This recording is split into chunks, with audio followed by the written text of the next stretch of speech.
Hi everybody, welcome back to Quarantine Cooking with Carolyn. You might notice that I am in the same dress that I was in the previous video. That is because tomorrow may be a busier day for me. So I was thinking this might be a really good place to have a crock pot meal. And I love using the crock pot year round. In the summer it doesn't heat up the kitchen as much. But this is a good point too. If you can think ahead to what you've got tomorrow and prepare ahead, it can save you so much time and effort and money. And let's not even talk about the fat and calories, right? Because if you have to run through the drive-thru, that's probably going to cost you on the hips more than anywhere else. So I'm going to show you today how to make chicken tikka masala in your crock pot. Carol and Gary, this is for you. I know this is one of your favorites. Now my original recipe was for 8 portions and I just don't need that much, so I'm halving this. So I have just over a pound of boneless, skinless chicken thighs. And a lot of slow cooker recipes with chicken will call for thighs because the thighs stay moister. But you can substitute the breast if you like, or you can mix and match just as long as they're boneless and skinless for this recipe. In fact, I frequently will swap out the breast because I like the breast meat better. Then you're going to add to this a can of diced tomatoes or crushed tomatoes, whatever you've got, doesn't matter.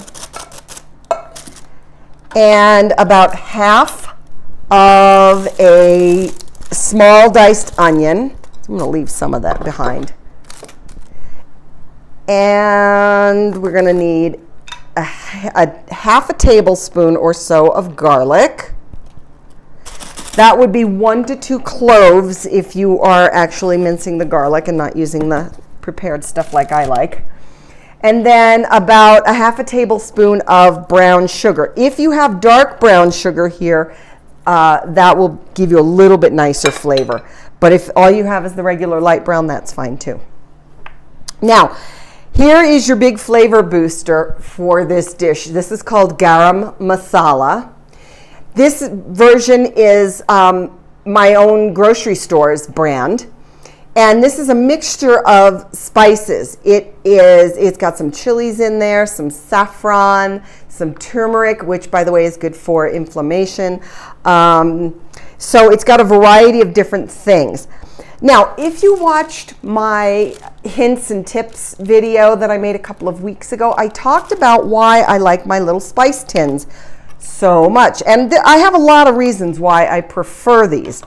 But one of the ones at the top of the list, let me show you.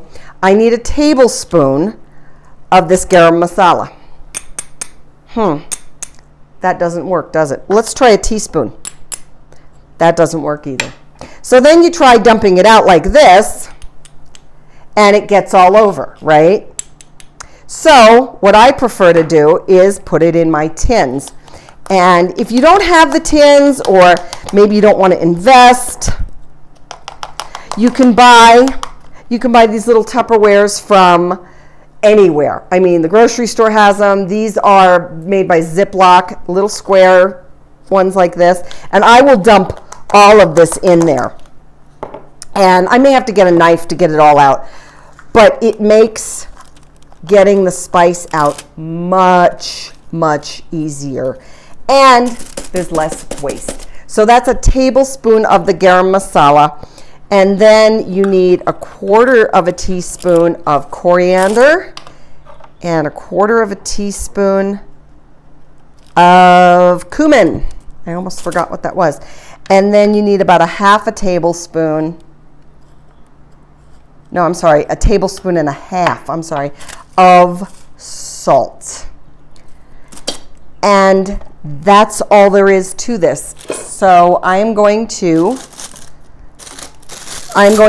take the liner, the crock itself out, and I'm going to put this in the fridge until tomorrow, and then before I leave the house, I'm going to plug this in, and then when I come home, dinner will be ready, or at least almost ready. There's one tiny step more we're going to add when this is cooked later. We are going to add some sour cream or Greek yogurt to give it that creamy, yummy texture or flavor that people love in tikka masala. So I'm gonna go put this in the fridge, and I'll show you what it looks like tomorrow night after I cook it. Well, it's tomorrow or today, as the case may be. You know what I mean. And my chicken tikka has been cooking all day, and the only thing that remains to do is to add 1/4 cup of fat-free Greek yogurt and stir that in, and that's it. And I gotta tell you, my day was not as busy as I thought it was gonna be. So I actually had some free time today because I had dinner already done. And so it gave me the free time to, read a book, which was fabulous. I spent some time scrapbooking. I'm working on our trip to Morocco, which was only 3.5 years ago. So anyway, I'm serving this over riced cauliflower, but you can serve it over regular old rice if you want. A little vegetable on the side maybe. And it looks just like that. So give this a try, guys. It doesn't get any easier, and I know you've got